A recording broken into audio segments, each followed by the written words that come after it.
Welcome to the Robert Hunt Financial Market Update. It's your host, Robert Hunt, with my co-host, Bobby Hunt, where we look at the week's financial news that can be a bit confusing, misleading, and take you off course. We have to make it actionable, understandable, and clear. What a week, and therefore what a show. We hope you've cozied up by the fire on your TV screen and are simply using your furnace to stay warm, to keep that efficiency going in your home. Bobby Hunt, why are you at home today? because there was, we didn't have school because of snow. Oh, what a gift. So you're in studio because of the inclement weather, is that right? Okay, that's great. Well, we've got an excellent show with my co-host. We're going to look at a Jason Zweig article from yesterday. This is actually December 20th, 2024. It was so good it bears moving into 2025. Headlined, "You're invited to Wall Street's private party, say you're busy." Ooh, Mr. Zweig would be great on this podcast. And then we actually look at various data sets. One, we're going to look at a chart of the past 10 years of returns across various asset classes and determine what we can learn from that. We also are going to look at, and this is amazing data, from 1950 to present. We're going to evaluate what it looks like. Pardon the dog there. What dog wants to be in the lap here on this snowy day. But we're going to look at the last 70 or so years and all the reasons why you should have sold your stock position. And then evaluate back-tested data. One of the scariest things you can ever hear is, "Hi, I've got an investment theory for you, and it's using back-tested data." We'll explain what that is and why that can get us in trouble. At the top, headline, "You're invited to Wall Street's private party, say you're busy." Now, Bobby, do you know what a private party is? Like a party, but it's private. So not everyone's invited, right? Have you ever been to a private party? Yes. All the birthday parties you go to, right? Well, this is a party for certain investment products. Now, Bob, you know the slogan, "Keep your costs Low, you're investing." simple, and a time horizon long. Okay, so, well, guess what? Did you know there's a party, Bob, where they keep their cost high, their investing complex, and their time horizon short? No. Yes. And you know that when people, they get invited to this party, they feel special. So what if you met someone on the street, Bobby, and said, "Hey, Bobby, I've got this private investment party. It's going to be where we're going to keep our cost high, investing complex, and time horizon short." What would you say? No. No, you'd say no. The scary thing, listener, is they don't pitch it like that. So Mr. Zweig tells us small-time investors may soon gain easier access to so-called private markets. That usually means higher fees, greater risk, more conflicts of interest, and a harder time selling. Ding, ding, ding, and ding. So, Bob, the danger is they're not going to invite you with the way I invited you. They're going to invite you with something called exclusivity, meaning there are only a few people invited, Bob. It's very special. Don't you want to do it? So Zweig references what's happening right now in Washington. He says, this coming year with Wall Street and Washington, that's Washington, D.C., that's your government, likely opening the floodgates in unison, your financial advisor, not hourly, I guarantee that, may inundate you with pitches to buy private assets. You should evaluate them with more skepticism than ever, Mr. Zweig says. Here he lists some of the things that you may get offered. And Bob, this is where it's important as a young man to prepare yourself. Are you ready, Bob? Listen to these names. Hedge funds, venture capital, private equity funds, non-traded real estate, private credit, and other alternatives hold out the hope of better diversification and higher returns. Now, what that means, Bob, is they think they can make more money and have a broader base of, basically less risk if they do these expensive, complex products. Do you think expensive and complex works, buddy? No. It just doesn't. It doesn't. And Zweig says all too often those potential virtues come at the cost of higher fees, greater risk, more conflicts of interest. Ooh, that's a doozy. And less disclosure. Less disclosure. Absolutely. So, Bob, did you know when you work with certain financial products and advisors, they don't tell you what the price of it is? No. So, let's say you were buying some Army figures on Amazon. Mm-hmm. Do you know how you get the price for those Army figures on Amazon? No. Yes, you do. How? You look at the price. It's online. So like how much did the Army figures cost that you wanted to buy last year? Do you remember? You bought them. Yeah, but how much were they? Like roughly $6. $6. Yeah, and you knew that because it was simple on the website, right? Mm-hmm. Did you know that there are products where they actually don't show you the price? No. Can you imagine how tough that is when you don't see the price of a product? Yes. Well, let me ask you this, Bob. Would you ever buy a product if you didn't know the price? No. Never. Never, never, never. Did you know that investors do it all day long? And it's something, Bob, we hope with this podcast and your wisdom, we can convince them to not do. So alternatives, they call these things alternatives, these private assets, they've long been restricted to big institutions, wealthy individuals who can afford to lose the money. So the government has had various rules and restrictions that have kept smaller investors, usually less than $1 million in net worth, less than $500,000 in income, away from these. What has happened now is that there has been a push and a continued push to sell these products to everybody. And the danger is the fees go up, up, up, up, and up. So for one, Bob, there are people like me who will sell products and make commissions on them. Commissions mean you get a portion of the amount someone else buys.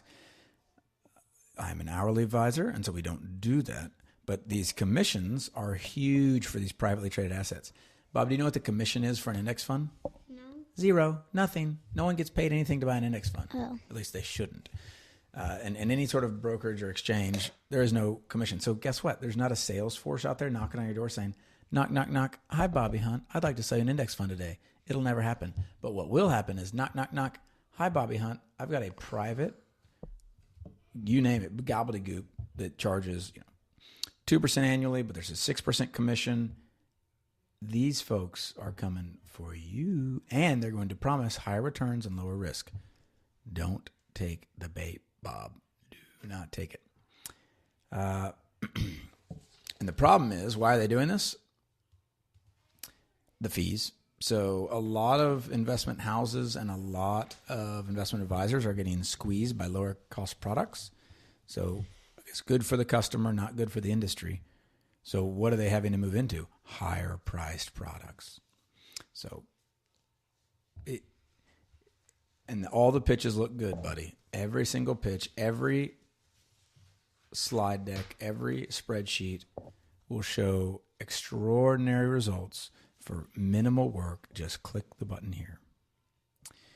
So here's what Zwig has warned us of previously. A lot of charlatans in this space too. Investments with guaranteed yields of 15% or more that evaporate are now being investigated by federal and state authorities. Interval funds that charge lavish fees but let you take the money out only a few times a year. Illiquid portfolios that sometimes do change hands for 75% or less of their reported value. Funds purporting to offer high returns at impossibly low risk. Non-traded companies that don't even exist claiming to have sold more than 344 billion in imaginary shares. Brokers hawking illiquid shares in debt in companies they control without disclosing their conflicts of interest. Private real estate funds that lock up money and open the door only for a fraction of investors to sell at a time. There's a great line in this article. This is Jonathan Troussard of Troussard Capital Management, an investment manager in Newport Beach, California.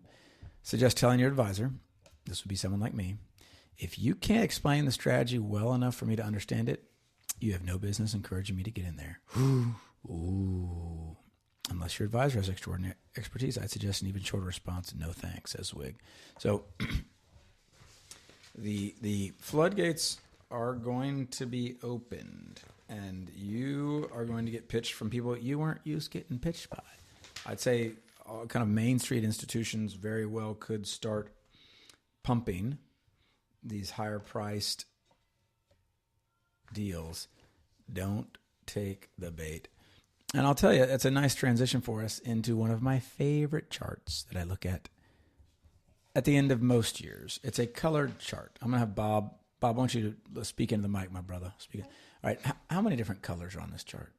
Blue, a light blue, like a kind of lightish blue, like a navy, and then white, green, pink, like light pink, dark pink. It's a lot. It's like 10 different colors. What Bob and I are looking at is from 2015 to present, the last 10 years of returns from 10 different asset classes. Large cap stocks are orange, mid cap, light pink, small cap, dark pink. They call it equal weight, which is just every single one of these assets combined. International stocks, blue, REITs, navy, emerging markets, yellow, tips, green, cash, light blue, bonds, white, and commodities. I don't even know what to call that. A robin blue, blue jay blue. This chart, Bob, how would you describe this? What do these colors look like?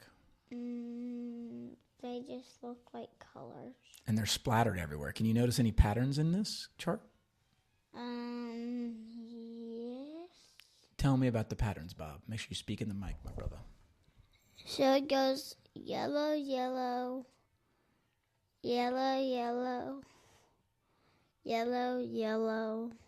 But the yellows aren't in the same space. Bob is referencing emerging markets. So in 2015, emerging markets lost 16.2%. 2016, they gained 10%. 2017, emerging markets were see the yellow at the top in 2017, buddy, that third row over. 37% emerging markets were up. Next year, down 15%. Next year, up 18%. It looks like a ride at the Texas. It looks like the Texas Giant at Six Flags, buddy. That's the pattern I see. It's just all over the place. Now, something I notice is large cap U.S. stocks in the last 10 years, they were the top returning asset class 4 out of those 10 years. They're the only one to have 4 winning years. The only thing that had 2 were REITs. Everything else just had 1 winning year. What I see when I look at this chart, Bob, good luck picking which one will win each year. Good luck. Good luck. And the great danger for investors is if you look at this chart and you think you can start finding patterns and, well, I see small cap was third best in 2024, but they were first best in 2016. Therefore, I'm going to layer money in and out. Oh, it is a road to ruin and exhausting for you as an investor. What I see in this chart, Bob, is don't try to pick winners. Let's control what we can, which is our cost and our time horizon and the simplicity of our investing. This is what's happening. Let me just read this to you. In 2024, large cap U.S. stocks returned 24.9%. In 2023, large cap U.S. stocks returned 26.2%. Wow. That is pretty good. So when I see that, I think, oh, okay, that could be awfully dangerous if someone were to extrapolate those returns over and over and over again and again, year after year. But it's what's happening. Listen to this. Listen to this. I love this data point. This is Value Stock Geek on the X platform. Listen to this. He says, I remember doing back tests against SPY, that's the S&P 500 index, in 2013, and the 15-year CAGR, now we're going to define that, that's compound annual growth rate, for it was 4%. And so it's just fascinating, particularly as we welcome into the studio our guest. Her name is Catherine Hunt. Happy to have you here on the snow day. What a blessing. Yes. But Catherine, what's happening is this gentleman, he did something called back testing. Have you ever heard of back testing? No, actually. Okay. Back testing is when you look, it's kind of the name explains it a little bit. You look back and you do a test. So you're looking back at historic data and you're saying, okay, what has this investment done in the past? And you do something called extrapolate it in the future. It's very dangerous. A lot of money has been lost doing this. This gentleman, I loved his candor. He says, I remember doing back test against the SPY, S&P 500, in 2013, and the 15-year compound annual growth rate for it was 4%. CAGR. So that means 4% was the annual return. In 2013, that would have been terrible. To look in 2013, look back 15 years, you'd say, oh, wow, the S&P 500 is terrible. His thought was, okay, every other strategy works better than the S&P 500. It is so easy to beat this benchmark. That's what he thought in 2013. I go over here. This is the color chart Bob was looking at. Orange is the one, this large cap U.S. stocks that he thought wasn't very good. It's at the top of the chart almost every single year. And for the last 10 years, it's the top returning asset. Oh. So listener, did you hear this terrible mistake? And we don't live that long. So whenever someone makes a bet like this on investing, they take the S&P 500 and they say, you know what, I'm done with you. That was a bad 15 years. The return was only 4%. I'm going to do my own thing. You don't get many second chances to go back because if you just stuck to your guns, you missed out on the best returning asset class for the last decade, all because you did back testing. So The back testing that I'm comfortable with, Catherine, is when you back test strategies like indexing with low cost. That's a durable advantage. That low cost advantage will stay with you for a long time. Even when you do this, hopefully you can learn from that and not do that in the future. And that's true. And that's what this gentleman value stock geek is telling us, which is what we're telling our listeners. Hey, let's learn from him. Let's not take the bait. And oh, by the way, there's no rule that says the next 15 years we won't get 4% returns in the S&P 500. We have to take it. You don't get the sunshine without the rain. You don't get the rose without the thorn. And then in closing, Catherine, this is a history lesson. Did you know, Catherine, there are a lot of people who will tell you need to sell all your stocks immediately? Have you ever heard this? Yes. Okay. People will tell you, they call them chicken litters. Chicken Littles. You ever read the story Chicken Little? Mm-hmm. Okay, what's the story of Chicken Little? Can you just describe it? Well, he thinks the sky is falling. Mm-hmm. He's like, oh, the sky is falling, when really an acorn hit him on the head.